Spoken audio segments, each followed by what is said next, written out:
અત્યારે હાલ ગુજરાતની અંદર ચારેય કોર નવરાત્રીનો પાવન તહેવાર ઉજવાઈ રહ્યો છે, પરંતુ આ જ પાવન તહેવારની અંદર દહેગામના બહિયલમાં કંઈક અલગ દ્રશ્યો જોવા મળ્યા હતા। એક સોશિયલ મીડિયાની પોસ્ટના કારણે બે જૂથ વચ્ચે ઘર્ષણ થયું હતું ને આ મામલો છે તે સમગ્ર પોલીસ સ્ટેશન સુધી પણ પહોંચ્યો છે। વિગતે ચર્ચા કરવી છે કે ગત મોડી રાત્રે દહેગામના બહિયલમાં શું બન્યું તેના વિશેની। નમસ્કાર, હું હંસિની અને તમે જોઈ રહ્યા છો નિર્ભય ન્યૂઝ। વાત કરવામાં આવે દહેગામની તો ખાસ કરીને દહેગામના બહિયલમાં નવરાત્રી દરમિયાન બે જૂથ વચ્ચે પથ્થરમારો થયો છે। સોશિયલ મીડિયા પોસ્ટને લઈને બે જૂથો વચ્ચે ઘર્ષણ સર્જાયું છે। ચાલુ ગરબામાં પથ્થરમારો થતા લોકોમાં અફરાતફરીનો માહોલ સર્જાયો હતો। 15 થી 20 ગાડીઓના કાચ તૂટ્યા। 3 દુકાનોમાં આગ લગાવવામાં આવીને પોલીસે ટીયર ગેસના 5 સેલ છોડીને પરિસ્થિતિ પર કાબુ મેળવ્યો હતો। પથ્થરમારાને લઈને સમગ્ર ગામ પોલીસ છે તો અત્યારે હાલ છાવણીમાં ફેરવાયું છે અને પોલીસે 30 થી વધુ લોકોની અટકાયત કરીને વધારે તપાસ છે તેને હાથ ધરી છે। દહેગામ તાલુકાના બહિયલ ગામમાં ત્રીજા નોરતાની રાત્રે ગરબા ચાલી રહ્યા હતા તો બીજી તરફ બે જૂથ વચ્ચે સામાન્ય બાબતને લઈને ઝઘડો થયો હતો અને આ જ ઝઘડાએ હિંસક સ્વરૂપ ધારણ કર્યું હતું। ટોળા દ્વારા ગરબામાં પથ્થરમારો કરતા નાસભાગ મચી ગઈ હતી તો બીજી તરફ ટોળા દ્વારા ગામની એક દુકાનમાં શટર તોડીને આગ ચાંપી દેવામાં આવી હતી। બહિયલ ગામમાં જૂથ અથડામણના સમાચાર આવતા જ ત્યાં પોલીસ છે તે પહોંચી હતી, પરંતુ પોલીસ ઉપર પણ ક્યાંક હુમલાનો પ્રયાસ કરવામાં આવ્યો હતો। ખાસ કરીને હુમલામાં પોલીસના વાહનોને પણ નુકસાન પહોંચ્યું હતું અને અત્યારે હાલ ત્યાં પોલીસ કાફલો છે તેને તૈનાત કરી દેવામાં આવ્યો છે, કારણ કે એક સોશિયલ મીડિયાની પોસ્ટના કારણે ચાલુ ગરબાની અંદર પથ્થરમારો થયો હતો। સૌથી પહેલા તો સમગ્ર વાત છે તે બોલાચાલીથી શરૂ થઈ હતી ને અંતે જ્યારે પથ્થરમારો થયો હતો એ જ સમયે પોલીસ ઉપર પણ ક્યાંક હુમલો કરવામાં આવ્યો હતો અને પરિસ્થિતિ કાબૂમાં ના આવતા પોલીસ દ્વારા ટીયર ગેસ છે તેના સેલ પણ છોડવામાં આવ્યા હતા। સૌથી પહેલા તો એ દ્રશ્યો ઉપર નજર કરીએ।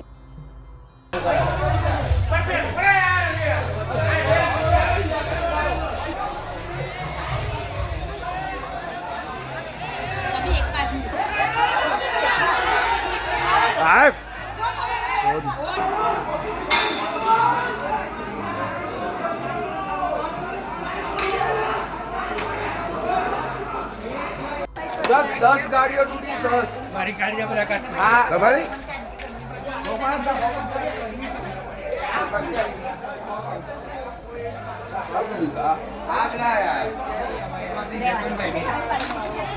બીમલભાઈ ની ગાડી છે।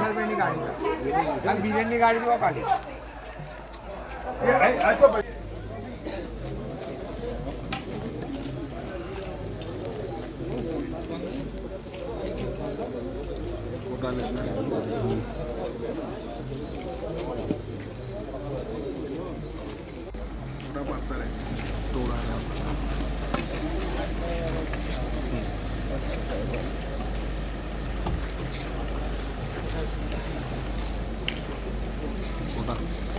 ચાલુ જ છે।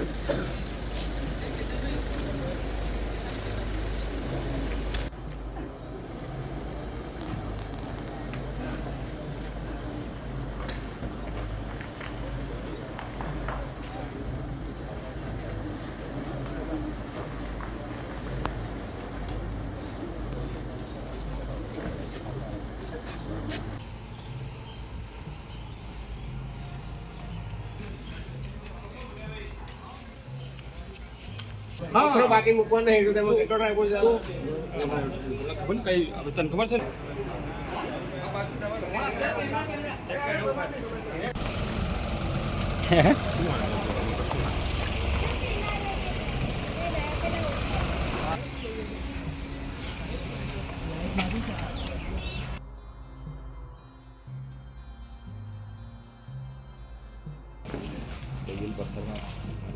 દૈયલ પથ્થર મારો છે એમાં 0-1 જે આગળ સિક્વન્સ આવશે એ પથ્થર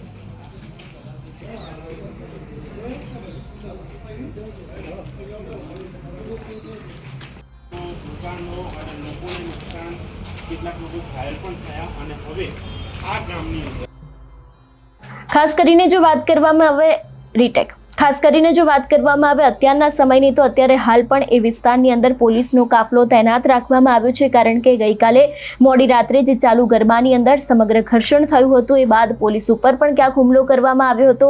ઘણા બધા સવાલો પણ ઊભા થયા હતા. એક સોશિયલ મીડિયાના પોસ્ટના કારણે જે ઘર્ષણ સર્જાયું હતું એના જ કારણે એક મોટી બબાલ સામે આવી હતી. જો કે હવે અત્યારે હાલ પોલીસ દ્વારા આ બબાલ કેમ કરવામાં આવી રહી હતી, કેટલા લોકો દ્વારા કરવામાં આવી હતી, એ સમગ્ર બાબતે અત્યારે હાલ તપાસ કરવામાં આવી રહી છે.